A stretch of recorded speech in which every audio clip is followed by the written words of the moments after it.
미래를 만나다의 아나운서 김재원입니다. 이 시대의 화두는 일입니다. 취업이 쉽지 않습니다. 물론 창업도 어렵습니다. 심지어 지금 일을 하고 있는 사람들조차도 미래가 불안하긴 마찬가지입니다. 앞으로 15년 후에 20억 개의 일자리가 사라진다라고 전망하는 사람이 있습니다. 세상이 충격에 빠진 건 그가 바로 구글이 선정한 세계 최고의 미래학자이기 때문입니다.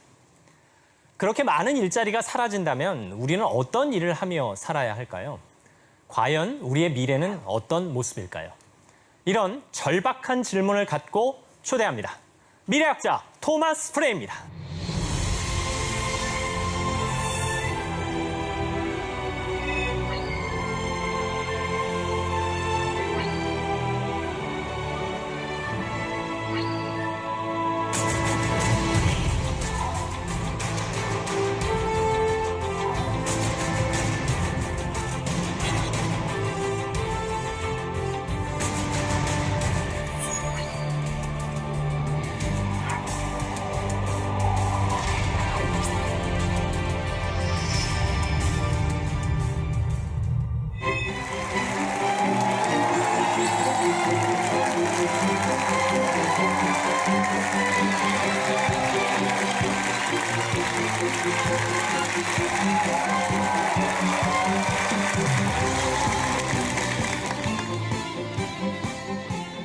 오늘 이렇게 여러분을 만나게 돼서 영광입니다.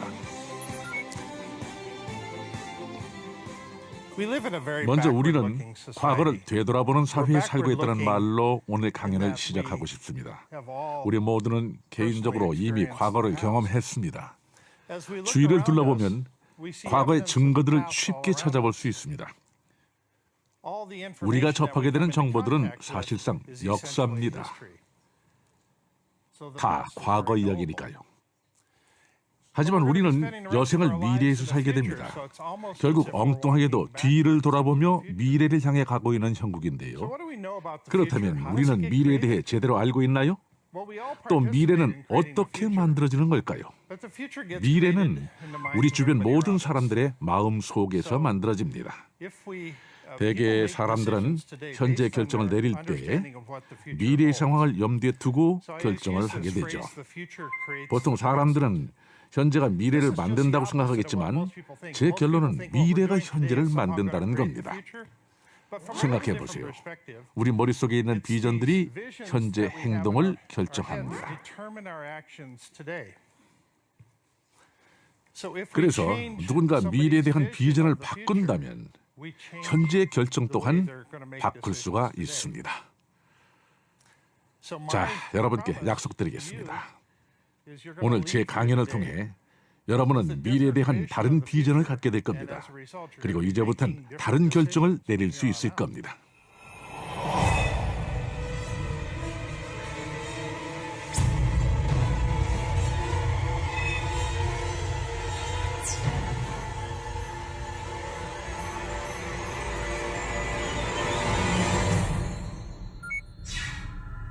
(2030년) 무고용 시대가 펼쳐질 것인가?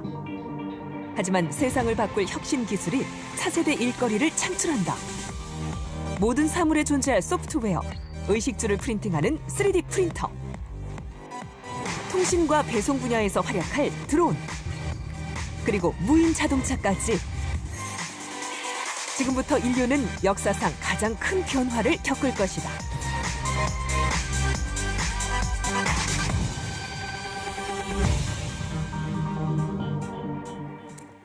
레리 피지는 구글의 CEO입니다.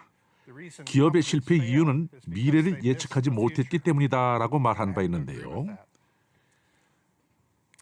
오늘날 많은 일자리가 자동화 때문에 사라지고 있습니다. 최근 저는 기하급수적 역량 법칙이라는 개념을 논문에 썼습니다. 기하급수적 역량 법칙의 첫 번째 원칙은 바로 이렇습니다.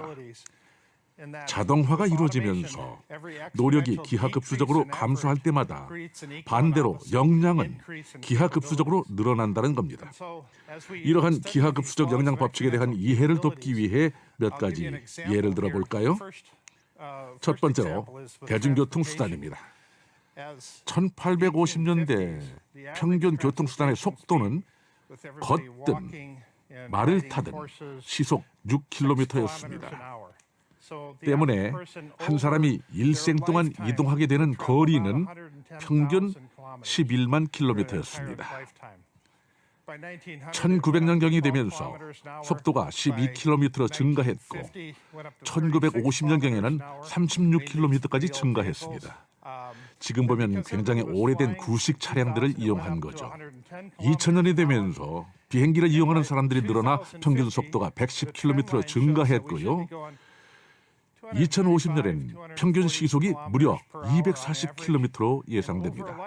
평생 동안 이동거리는 약 1100만 킬로미터가 될 것입니다. 무슨 얘기인가 하면은 불과 200여 년 만에 일생 동안 이동한 평균 거리가 100배가 늘어난 겁니다. 이것이 기하급수적 영향 법칙입니다. 우리가 더 쉽고 빠르게 무언가를 하게 되면서 더 많은 것을 할 수 있다는 얘기죠. 이번엔 좀 색다른 개념입니다. 제로 변칙이라고 제가 만들어낸 개념입니다. 더욱 정밀하게 무언가를 관찰하고 추적하면은 시작점, 즉 그 근원을 알 수 있다는 그런 개념입니다. 예를 들어서 위성, 센서, 휴대전화 데이터, 사물 인터넷과 같은 이 기술들을 사용해서 무언가의 근원을 파악하고 그리고 그 변화를 추적합니다. 이렇게 하면은 허리케인 그리고 토네이도, 해일의 변화 시기를 알게 됩니다. 그것도 아주 초기 단계에서 말입니다. 일례로 산불을 초기에 탐지할 수만 있다면 진압도 아주 쉬워지겠죠. 또 허리케인 역시 초기에 발견을 하게 되면 쉽게 예방할 수가 있을 것입니다. 즉, 제로 변칙은 이런 자연재해의 진앙을 추적하는 겁니다. 확장해서 생각을 하면은 정치 관련 부정부패도 파악할 수가 있고요. 또 건강과 질병 문제도 다룰 수가 있습니다. 인프라 실패, 경제 및 환경 문제 등 각종 위험 요소들을 사전에 발견해서 행동에 옮길 수도 있다는 그런 뜻입니다. 제가 오늘 강연을 통해 알려드리고 싶은 게 있습니다. 바로 문제를 초기에 발견하면 큰 변화로 이어지고 발생할 수 있는 피해를 상당히 줄일 수 있다는 것입니다. 제가 촉매적 혁신이라고 부르는 개념이 있는데요. 촉매적 혁신은 파괴적 혁신과는 매우 다른 개념입니다. 파괴적 혁신은 기존 산업을 와해시킵니다.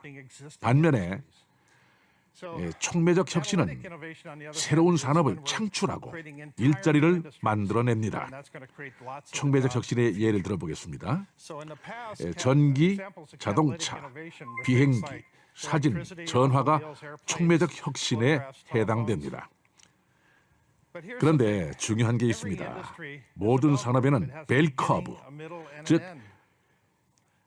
발생하고 성장하여 종국엔 쇠퇴한다는 건데요.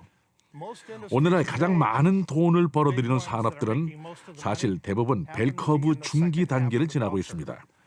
적은 것을 가지고 많은 결과를 내도록 압박받는 거죠. 예를 들어볼까요? 피크 스틸을 가지고 설명하겠습니다. 예측하기로 미국의 철강 산업은 2024년경에 정점에 달할 걸로 보입니다. 이 시점에 대체 재료를 개발하게 되고 전반적인 철강 수요가 줄어든다는 겁니다. 사실 철강 산업의 고용률은 1980년대가 절정이었습니다. 미국의 철강 산업 종사자는 오늘날보다 3배나 더 많았죠. 하지만 철강 생산량은 오늘날 더 많습니다. 더 적은 노력으로 더 큰 결과를 내고 있는 것입니다.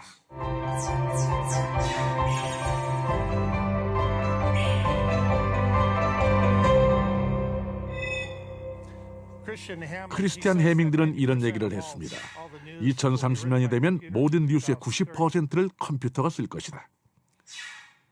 마크 앤드리슨은 소프트웨어가 세상을 장악한다고 말했고요. 그리고 벤처 투자가 비노드 코스는 또 이렇게 말했습니다. 빅데이터가 의사 수요를 대체할 것으로 예측한다고 말입니다. 크리스 앤더슨은 3D 프린팅이 인터넷보다 영향력이 더 커질 것으로 전망하고 있습니다. 저도 빠지기 싫어서 제가 한 말을 한번 인용을 해보겠습니다. 저는 2030년까지 20억 개 이상의 일자리가 사라질 것으로 예측했습니다. 제가 이렇게 말한 이유는 미래가 암울하다는 말씀을 드리려는 게 아닙니다. 20억 개 일자리가 사라지면서 20억 명의 실업자가 생긴다는 얘기도 아닙니다. 과거보다 빠른 속도로 많은 일자리가 대체된다는 얘기입니다. 그렇다면 우리는 어떻게 해야 할까요? 많은 분들이 창고에 이런 도구를 갖고 계실 텐데요. 지금은 스마트폰에서 애플리케이션을 내려받으면 더 이상 이 수평계를 살 이유가 없어졌습니다. 다시 말해서 이 도구에 알루미늄 틀을 만들 사람도 필요 없고 부속품을 만들거나 조립할 사람도 배송할 사람도 필요 없게 됩니다. 매장도 필요 없죠. 애플리케이션을 내려받을 때마다 일자리가 사라지고 있는 셈입니다. 극소수라고 할지라도 일자리가 사라지는 겁니다. 수천억 개의 애플리케이션을 내려받는다면 엄청난 수의 일자리가 사라지게 되겠죠. 우버나 에어비앤비와 같은 기업들 들어보셨을 겁니다. 불과 몇 년 전에 등장해 큰 성장을 이뤘죠. 이 회사들은 중간 관리 단계를 없애고 소프트웨어로 사람을 대체했습니다. 코딩과 알고리즘을 사용하여 관리를 대신한 거죠. 하지만 일자리가 없어졌다고 할 일이 없어지는 건 아닙니다. 누군가는 일자리가 갑자기 사라질 것이라고 말하기도 합니다. 말도 안 되는 소리죠. 할 일이 없어지는 게 아니라 할 일은 여전히 많습니다. 하지만 일자리와 할 일이 일치하는 것은 아닙니다. 2030년엔 모든 뉴스의 90%가 컴퓨터로 쓰여질 것이라는 크리스티안의 예측은 이미 현실이 되고 있습니다. AP연합통신에선 이미 분기당 3천여 개의 기사가 컴퓨터를 이용해 작성되고 있습니다. 2015년 올해에만 12,000개의 기사가 쓰여지겠죠. 이렇게 컴퓨터가 책상에 앉아 기사를 작성하지는 않겠지만 방식은 비슷하지 않을까 생각합니다. 그렇다면 다음 세대 일자리는 어디서 생겨날까요? 바로 미래 산업에서입니다. 그렇다면 앞으로 어떠한 미래 산업을 통해 우리가 일자리를 제공받을 수 있는지 알아보겠습니다. 마크 앤드리슨은 결국 소프트웨어가 장악한다고 예측합니다. 세상을 뒤덮는 수많은 인프라의 중심에는 다층의 여러 소프트웨어가 있습니다. 사물 인터넷도 소프트웨어로 움직입니다. 사물 인터넷은 2008-9년에 시작된 개념인데요. 당시 한 네트워크 회사는 인터넷에 연결된 기기의 숫자가 전 세계 인구 숫자를 앞질렀다고 발표했습니다.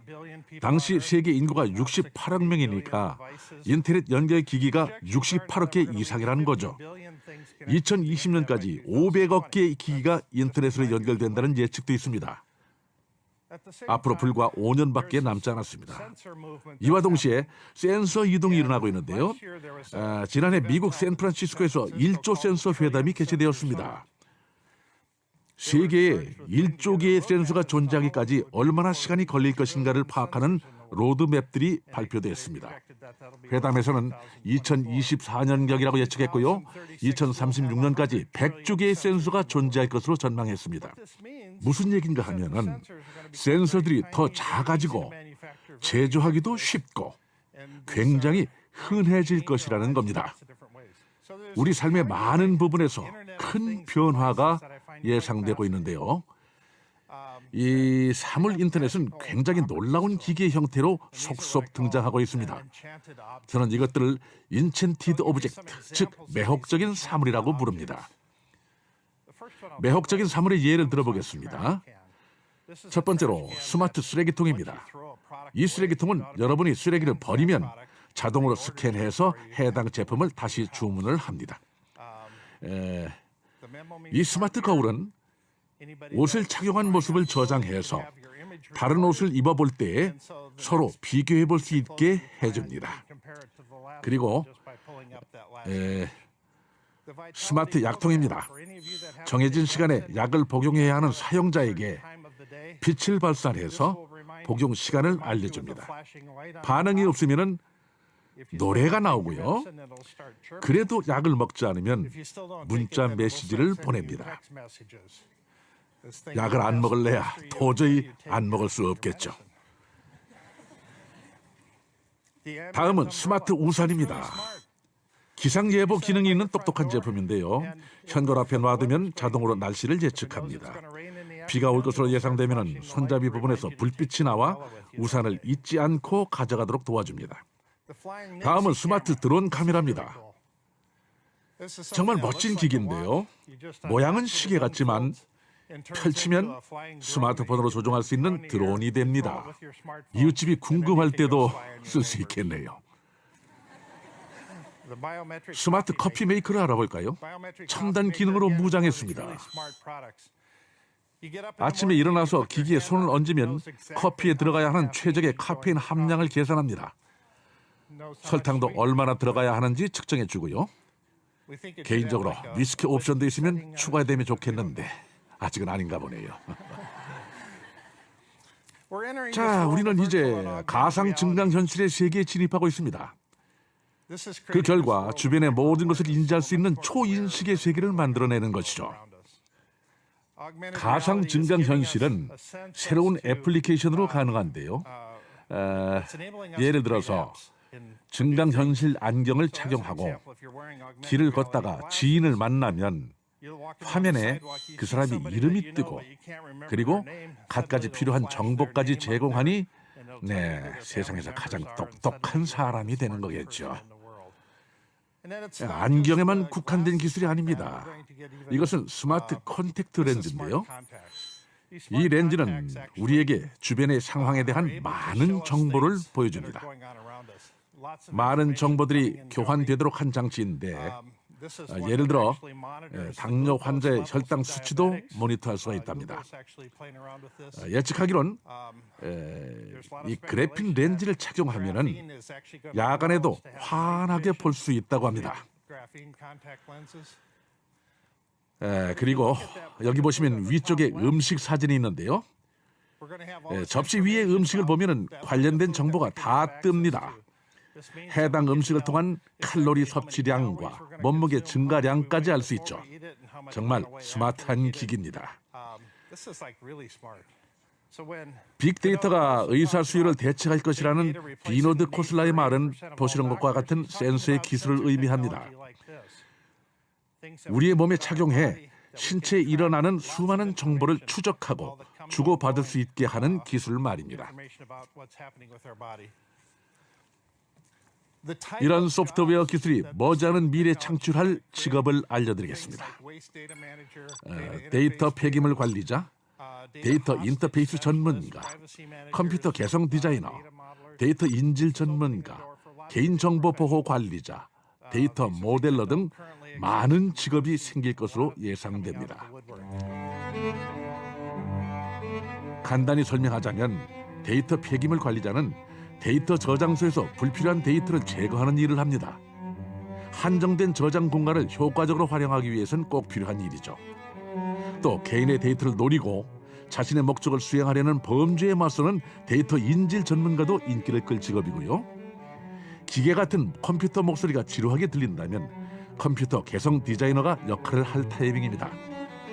이런 직업들은 준비된 사람만이 얻을 수 있는 일이죠.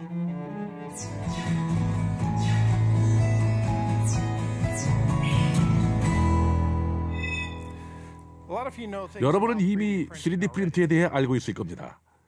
저는 지난 1월에 한 박람회에 간 적이 있는데요. 처음 방문했던 부수에서 저를 앉히더니 제 귀를 스캔하더군요. 그리고 3D 프린트를 통해 저에게 완벽하게 맞는 맞춤형 이어폰을 만들어 주었습니다. 지금까지 사용한 이어폰 중 가장 편안했습니다. 몇 시간이 지나도 귀가 불편하지 않았죠. 디자인이 그닥 멋지진 않았지만 착용감만큼은 굉장히 좋았습니다.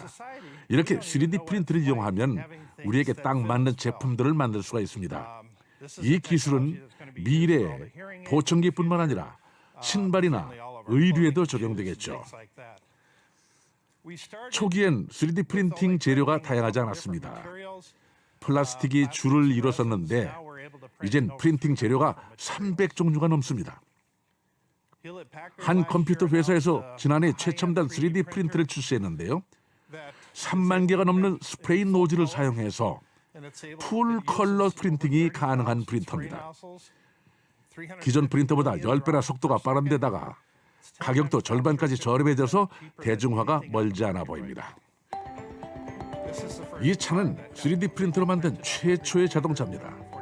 만드는 데 걸린 시간은 불과 44시간이었습니다. 상상해보면 몇 년 후 옷가게에 가서 가장 먼저 할 일은 바디 스캔일 겁니다. 고객의 신체 사이즈를 스캔하는 거죠. 그리고 나서 좋아하는 색깔과 스타일을 고르고 잠시만 기다리면 원하는 옷이 프린트됩니다. 먼 미래 이야기 같다고요? 지금 보시는 것이 3D 프린터로 인쇄한 옷입니다. 옷뿐만이 아닙니다. 신발도 가능합니다. 여러분들 다 발의 모습이 다르죠? 정말 딱 맞는 신발을 사는 건 굉장히 어려운 일입니다. 여러분 발에 완벽히 맞는 신발 신고 싶지 않으십니까? 각기 다른 재료와 레이어를 이용한 신발이 제작되고 있습니다.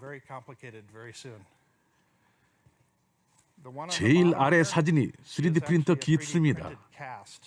골절을 당했을 때 활용하면 본인의 발에 완벽히 맞는 맞춤형 기입수를 할 수 있는 것이죠. 다시 말하지만 창의성을 발휘할 수 있는 여지가 많아진 겁니다. 개인적으로 가장 관심 있는 분야가 모바일 프린팅입니다.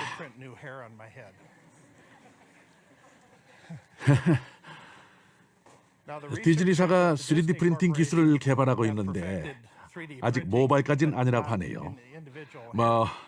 진행 중이라고 하니까 빨리 이용할 수 있었으면 참 좋겠습니다. 우선 저부터요. 그런데 3D 프린팅은 많은 산업들을 와해시킵니다. 보석과 의류, 음식, 주택, 의료, 유통, 건설 분야까지 말입니다. 이 중 건설 쪽이 아주 흥미로운데요. 잠시 동영상을 보시죠. 이것은 집 또는 건물 전체를 3D 프린팅하는 기술입니다. 먼저 세라믹 레이어를 겹겹이 쌓습니다. 그리고 섬유 유리로 강화한 콘크리트로 전환해 작업을 합니다. 이것이 완성된 건물의 벽인데요. 콘크리트 레이어를 겹겹이 쌓아 만든 겁니다. 몇 년 전에 이 기술이 개발됐는데 현재 네덜란드, 미국, 그리고 영국에서 3D 프린팅으로 집 전체를 짓는 그런 회사들이 생겼습니다. 자, 그렇다면 집 전체를 어떻게 지을까요? 여기 보시는 것처럼 매우 정교한 첨단 기술인데요. 그러던 중에 갑자기 중국의 한 회사가 나타났습니다. 3D 프린팅으로 하루 만에 집 10채를 지었죠. 평균 제작 비용이 집 한 채당 겨우 $5,000 들었답니다. 3D 프린팅은 건설 산업 전체를 대체하기 직전까지 와 있습니다. 미래엔 건설 부지에서 이 같은 방식으로 원하는 집을 지을 수 있습니다. 본인 소유 부지에서 단 하루 만에 원하는 집을 짓는다고 상상을 해보십시오. 제 생각엔 머지않은 미래에 우리가 살고 있는 집이 좀 실증나면 그냥 다시 프린트할 것 같습니다. 집을 청소할 필요도 없고요. 그냥 다시 프린트합니다. 바이오 프린팅 또한 큰 주목을 받고 있습니다. 이것은 화상 환자를 위한 3D 프린팅 스킨입니다. 이분은 수술을 위해 3D 프린팅으로 정맥을 만들고 있습니다. 이제는 여러분의 뇌를 스캔해서 3D 프린터로 만들어 책상 위에 놓고 감상하는 일도 가능합니다. 친구에게 나의 뇌가 어떻게 생겼는지 자랑할 수도 있겠죠. 이 어린이는 3D 프린팅 의수를 착용하고 있습니다. 일반 의수보다 훨씬 적은 비용으로 만들 수 있죠. 리 크로닝 교수는 영국 글래스고 대학 교수인데요. 그는 모든 의약품까지도 3D 프린팅이 가능하다고 얘기합니다. 말도 안 된다고요? 이미 벨기에에선 알약 제조용 3D 프린터를 살 수 있습니다. 알약만 만드는 게 아니라 포장도 프린트할 수 있습니다. 그 외에도 담낭과 신장, 귀라든지 여러 장기를 줄기세포를 이용해 프린트할 수 있다고 합니다. 크릭 벤터는 머지않은 미래에 모든 생물 형태를 3D 프린팅할 수 있다고 주장합니다. 그렇다면 내 몸을 대체할 수 있는 신체를 언제쯤 3D 프린팅할 수 있을까요? 제가 나이도 있고 하니까 한 20살 정도의 신체에 잘생긴 외모면 좋겠는데요. 물론 머리숱도 좀 많았으면 좋겠고요. 자, 제가 지금까지 이상한 얘기를 많이 했다고 생각하실 수 있지만 이게 다가 아닙니다. 3D 음식도 만들 수 있습니다. 최근에는 나사 항공우주국도 관여했습니다. 왜냐하면 우주 비행을 하는데 다른 행성에선 음식 재료를 구할 수가 없기 때문이죠. 우리가 우주로 갈 때에 음식을 따로 챙겨가지 않아도 다양한 식단을 즐길 수가 있는 것입니다. 3D 음식 프린터로 뭘 만들 수가 있을까요? 햄버거도 프린팅되고 과자와 라비올리 그리고 콘칩도 만듭니다. 지금 보이는 형형색색의 각설탕까지 만듭니다. 한 소비자 가전 박람회에선 고객의 얼굴을 스캔해 3D 초콜릿으로 만든 사례도 있습니다. 정말 자기 얼굴을 먹고 싶은 사람이 많은가 봅니다. 크리스 앤더슨은 3D 프린팅이 인터넷보다 더 큰 영향력을 발휘한다고 했는데요. 저는 이 말에 전적으로 동의합니다. 그런 말을 한 이유는 물리적 경제가 디지털 경제보다 5, 6배 크기 때문이죠. 그런 점에서 일리가 있다고 생각합니다. 3D 프린팅 기술로 생길 미래 직업입니다. 3D 프린터 소재 전문가, 비용 산정 전문가, 잉크 개발자, 패션 디자이너, 요리사, 신체 장기 에이전트 등입니다. 관련해서 더 많은 직업들이 탄생할 가능성이 많은데요. 우선 간단히 설명을 드리자면 소재 전문가는 3D 프린터에 사용할 재료의 물질과 소재를 선별하는 일을 하게 될 것이고 가격을 매겨주는 비용 산정 전문가, 다양한 재료로 프린터에 잉크를 만드는 잉크 개발자, 3D 프린터로 레시피를 만드는 요리사, 인간의 장기 수요를 관리하는 신체 장기 에이전트가 미래에 각광받는 직업군으로 예상됩니다.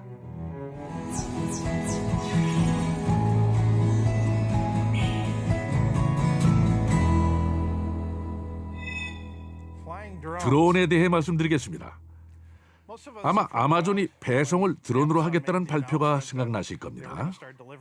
하지만 실제로 아마존보다도 중국의 알리바바에서 더 많은 진척이 있습니다. 일반 대중이 드론으로 택배를 받기까지는 시간이 좀 더 필요할 것 같습니다.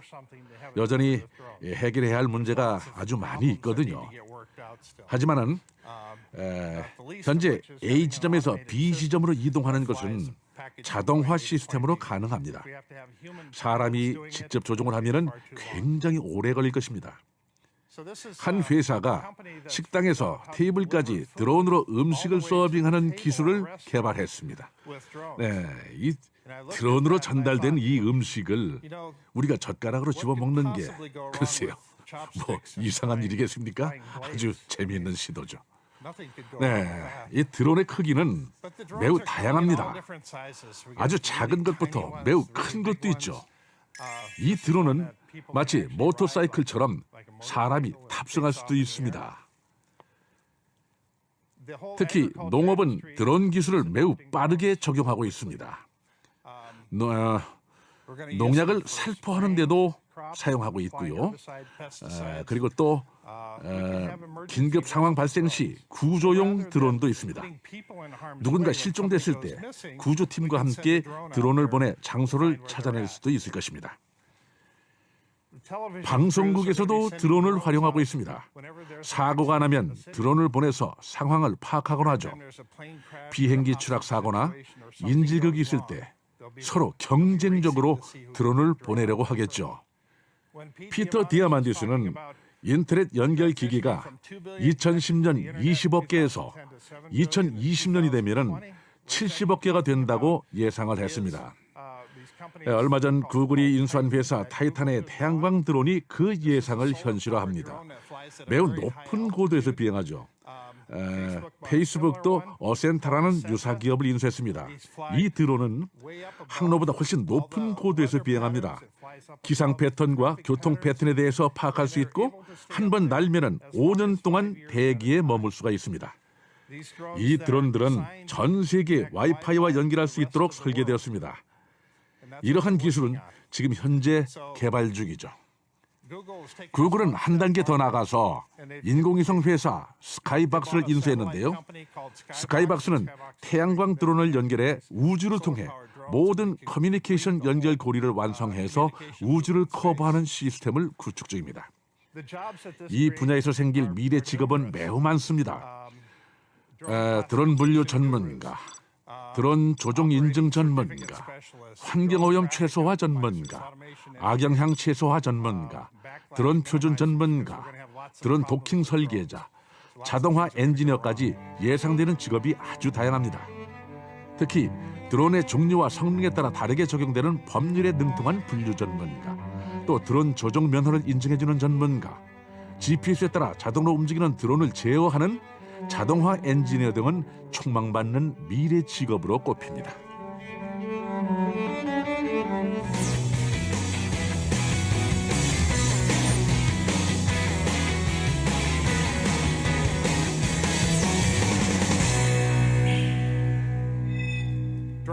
무인 자동차도 많은 일자리를 창출할 새로운 산업입니다.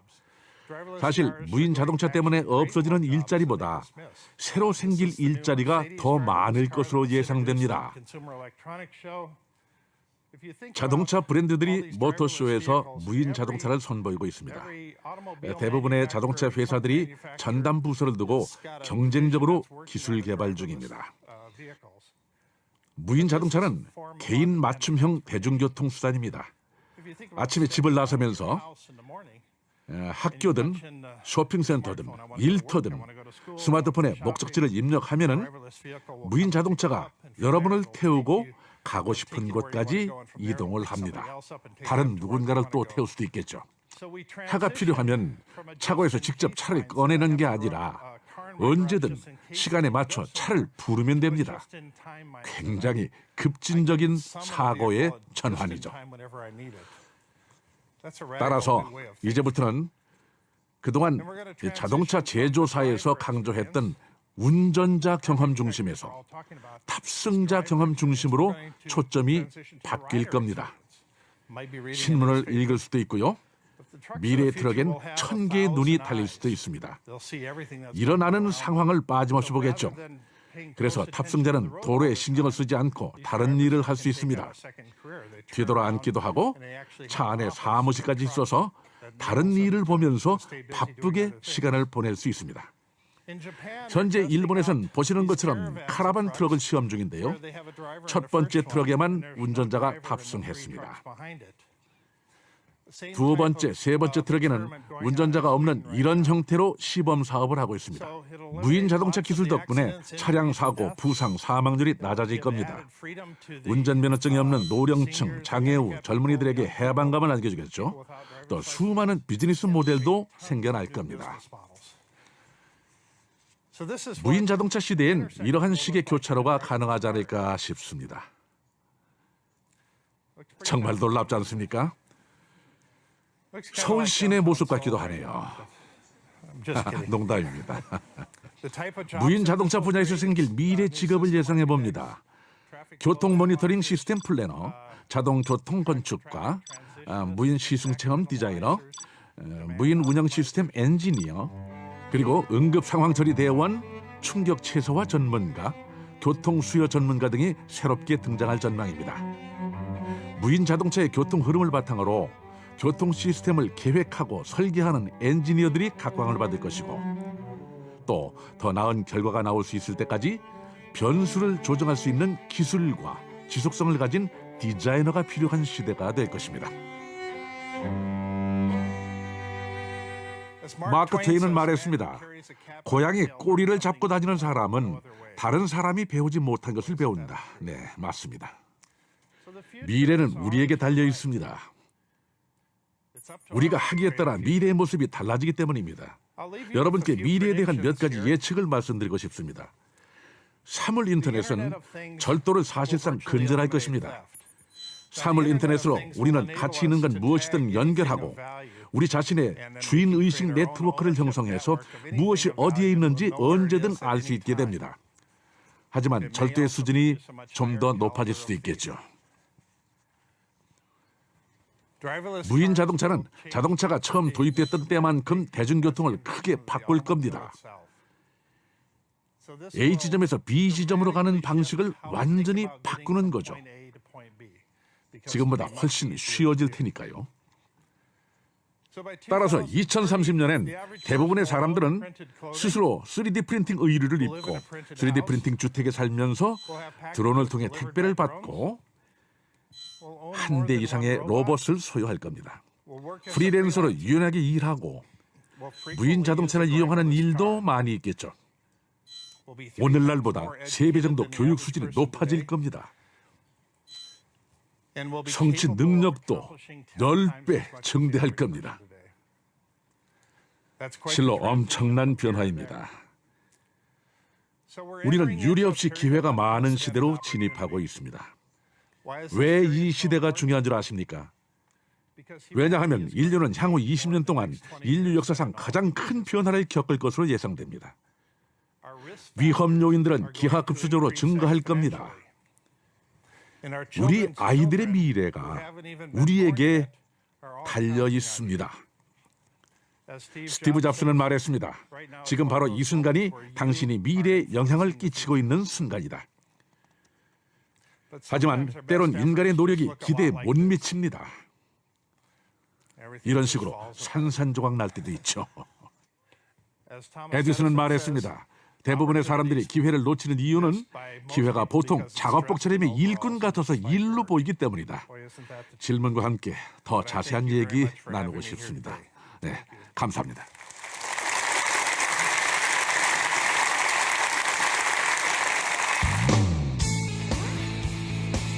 미래 일자리 창출의 원동력이 될 촉매 기술, 현재 어디까지 왔을까?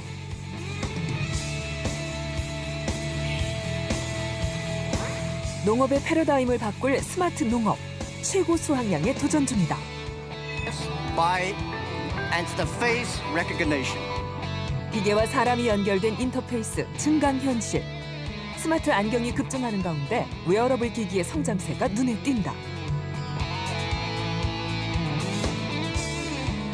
현재 카이스트에선 눈 깜빡임으로 클릭을 구현하는 스마트 안경까지 개발해 상품화를 앞두고 있다.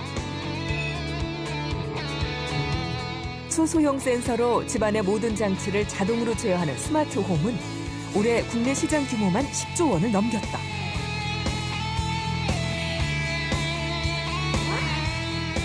(3D) 프린터는 올해부터 매년 출하량이 2배 이상 늘고 2018년엔 230만 대가 팔릴 전망이다. 3D 프린터는 제조업 혁명 시대를 예고하고 있다. 구글, 페이스북 등 글로벌 IT 기업들은 현재 드론 개발에 심혈을 기울이고 있고 드론 전문 기업들도 주목받고 있다. 기업용 드론에서부터 개인용 드론까지 드론 시장은 폭풍 성장이 계속될 전망이다. 구글은 2017년 핸들과 엑셀러레이터, 브레이크가 없는 무인 자동차를 상용화할 계획이라고 밝혔다. 도로 위의 혁명이 조용히 다가오고 있다.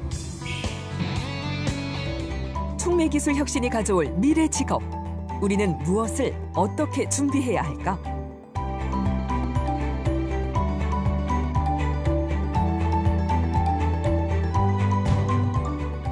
다시 한번 토마스 프레이에게 듣는다.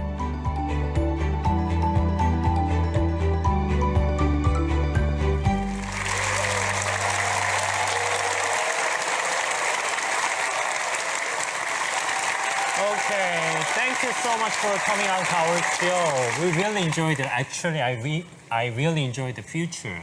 Did you enjoy the stage? Oh, this is perfect. Oh, Yeah, really? Yeah, I loved it. Yeah. Someday we're going to print out entire stage by 3D printing. Maybe I hope so. In less than a day. Okay. While I was listening to your lecture, I was thinking that we don't have to worry about the future, but we need to prepare for it. Is that right? Absolutely. Yeah. Absolutely. And so we need to develop the skills that we're going to need for the future, which is very difficult because we don't know what they are yet. 오케이. 자, 토마스 프레이와 함께 질의응답 시간 갖도록 하겠습니다. 자유롭게 질문해 주시면 됩니다. 어느 분부터 할까요? 네. 이렇게 어떤 직관적인 미래 예측이 아니라 Yeah. 학문적으로 미래에 대해서 접근하는 것, 즉 그 미래학을 하나의 학문 분야로 또는 다학제간 학문 분야로 접근하는 것에 대해서 어떻게 생각하시는지요? Yeah, it's a great question. It's a great question. There are a number of what's referred to anticipatory thinking protocols. These are methodologies for helping us think into the future. The future, by its very definition, is not predictable. While we can't perfectly predict everything in the future, we can predict some aspects of it. And so that, the fact that we can't predict the future, that's what creates our motivation. If we suddenly were able to accurately predict all the future, then we would all sit back and say, well, I don't need to do that because that's never going to happen. And you can, so we need to have that unpredictable nature to it. Actually, your job, I mean, futurist enjoys great popularity in the world. So I'm just wondering why you do this. What's the purpose of prediction? The reason I do this is because I tend to have an affinity to it. I tend to think about everything in the future. Most people wake up in the morning, they're wondering what they're going to wear today. I'm wondering what people are going to wear 10 years from now. Or people are going to ask the question of how am I going to get to work today? I'm wondering how people are going to get to work 10 years from now. So I'm always time shifted into the future. Now that doesn't work when I'm having to drive my car. I have to be in the here and now. So otherwise I crash into things. 오케이. 자, 다음 질문 넘어가겠습니다. 어느 분이 하실까요? 예. 그 미래는 그 많은 분야에서 급격한 변화가 있을 것이라고 예상하고 있습니다. 하지만 그런 많은 변화 속에서도 변하지 않는 것이 있을 것이라고 생각하는데요. 그 미래의 어떠한 것이 미래의 그런 변화 속에서도 변하지 않을 것이라고 생각하시는지 궁금합니다. And that's the one thing we always have to ask ourselves. So things change in the digital world at a far faster pace than they change in the physical world. We can move electrons, we can move digital information very fast. It's very hard to change buildings. It's hard to design new physical products. Now, so getting back to your question about what things are going to stay the same, there's lots of jobs that'll stay the same. We're still going to have accountants. We're still going to have government workers. We're still going to have lots of the jobs that we have today. We'll still have teachers. But then we're going to have lots of other jobs that are only partially the same as what they are today, and they'll take on different definitions, new meanings. So a banker 10 years from now is going to be doing things radically different than a banker today. Somebody who runs a newspaper is probably not going to be in business tomorrow, but that's a whole other topic. So. Yes, okay. This is another question. I'm sure that the future excites you, right? Is it fun, you know? Oh, it is. Yeah, but I'm scared to the future. Most people worry about it, actually. So Yeah, that's what's interesting. When I was a kid growing up, I would see all of the covers of popular science magazines and things coming out of Bell Labs. I was excited about it. I couldn't wait for the future to happen. Now there's lots of doom and gloom predictions about the future, and so the average person wakes up and is not feeling good about what might come 10 years from now. I view part of my job as to make the future fun again. So how do we make it fun again? Okay. And I think that's an interesting challenge. So, because I don't think the future is doom and gloom. We're going to have lots of problems. We're going to have lots of challenges ahead. But every one of these problems and challenges creates opportunity. So you mean I can unlock the door of opportunities or things like that? Yeah, I think by understanding the future, you can understand exactly where the challenges are going to be, and that gives you a clearer understanding of where the real big opportunities lie.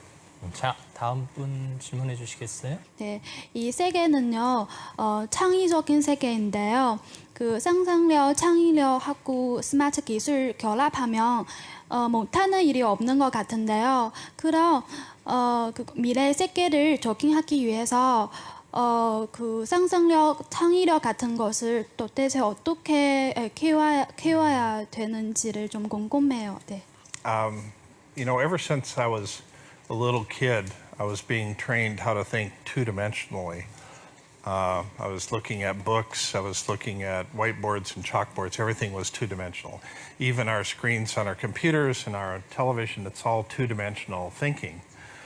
Now, virtual reality is opening up this three-dimensional world for us, and we're having a hard time grasping what the full potential is of it, because we've been framed around, everything that we're thinking about has been framed around two-dimensional thinking. So how do we make things rise up off of the page? How do we make things come out of the walls? Just this question about what will watching television look like 10 years from now, 20 years from now? Will television still be this idea of watching this appliance in the front of the room? Will it be digital wallpaper? Will it be a projected image? Will it be three-dimensional? Will the characters actually come out of the wall and interact with us?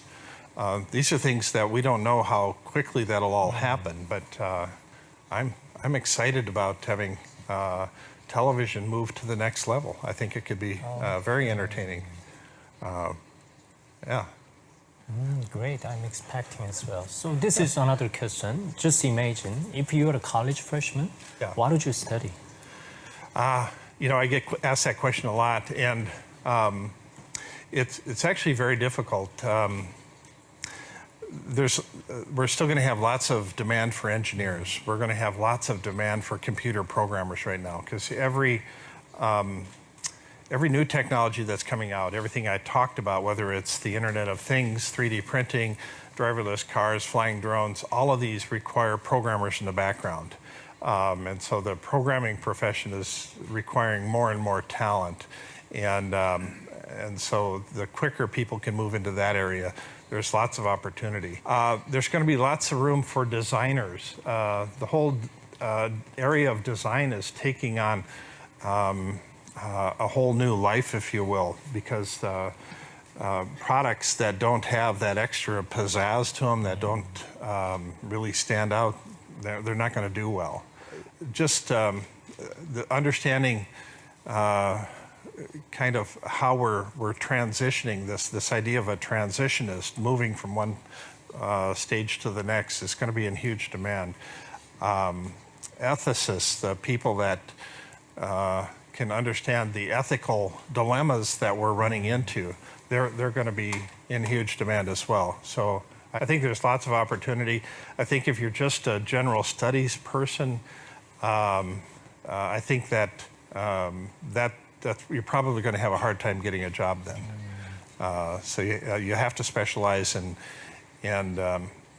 we've kind of concluded that by 2030 that the average person in 2030 better plan to reboot their career 6 times. So you've just mentioned over 2 billion job opportunities will be disappear by 2030. So Yeah, that's roughly half the jobs on the It planet. means lots of specific jobs will be emerging as well. So I'm just wondering what kind of job will be disappear or what kind of job will be emerging. So Well, I mean, think about a driver position. I mean, if we have driverless cars, then we won't have as need for as many drivers. do you have any principle or trend to predict that? Yeah, just the agriculture world, as an example, has had steering assist on tractors since 2009, and now they're right on the verge of going into driverless tractors in the agriculture world. The number of taxi drivers is declining substantially just because of Uber out there. Hotels are having a harder time because of Airbnb. There's lots of companies like that, and what they're doing is they're eliminating middle management, if you will, and so that's where software is actually replacing the human. How about broadcaster? It will be disappear. Yeah, we might have avatar broadcasters. I don't know. 오케이, 땡큐. 자, 다음 질문 받겠습니다. 예, 다른 게 아니라 그렇게 많은 일자리들이 사라져 갈 거라고 말씀을 하셨는데요. 그렇다면 저처럼 창업을 하는 거에 대해서는 어떻게 생각하시는지 좀 듣고 싶습니다. I think there's huge opportunities for people who want to start their own business. And I think we need more experimentation. When I talk about creativity getting pushed out to the edges, that gets pushed out to the entrepreneurs as well. And I think that we're enabling entrepreneurs in some real interesting ways. We can actually have one-person businesses now that manage a huge empire, if you will. And they don't have any employees themselves. They do work with other companies and contractors, and they can manage lots of things. So there's huge amounts of ingenuity that's coming out. Now, as a lot of what gets talked about in the venture capital world are the businesses that are rapidly scalable, the ones that can grow 1,000-fold in the next couple of years. And those tend to be few and far between.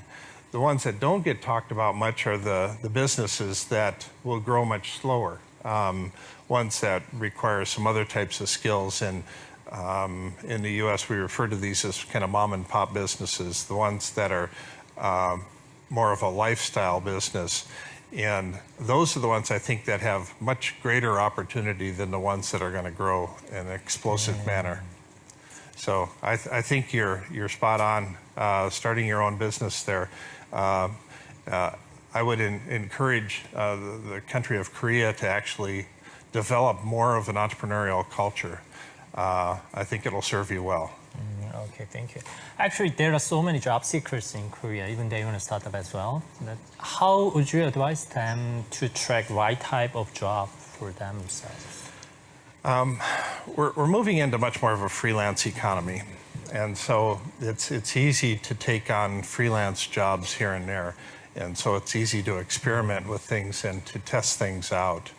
But the freelancer lifestyle is not bad because there's a lot of variety to it. Some of the projections are by 2020 that 40% of all the jobs will be freelance jobs, but that may go the other way too, depending on how things evolve. But I think that experimentation is going to serve everybody well. Okay. I'm going to wrap up the Q&A session. Let me ask a final question. How would you advise us to build the future in our personal own life? Can you encourage us? Actually, sometimes it's fun, but sometimes it's scary. Yeah, we're all betting on our future self. We're all assuming that our future self is going to be worth more than our present self. So how would you invest in yourself to be that person that you want to be 5 years from now, 10 years from now? So if you could advise the person you were 5 years ago what they should do. I mean, think about that. What would I tell myself 5 years ago? What advice would I give to myself?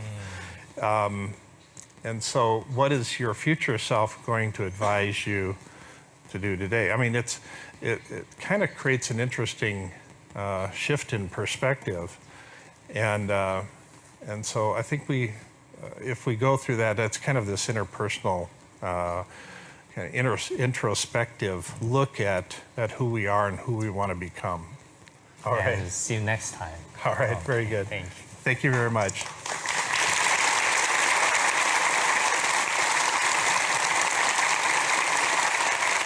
오늘 토마스 프레이의 이야기를 들으면서 공상과학이 단순히 소설이나 영화 속의 이야기가 아니라는 생각이 들었습니다.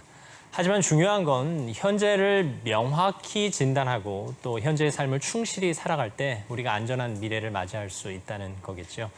가장 중요한 것은 바로 지금 이 순간입니다. 오늘 미래를 만나다 다음 시간에도 토마스 프레이와 함께 대한민국의 미래를 전망해 보겠습니다. 함께해 주신 여러분 감사합니다.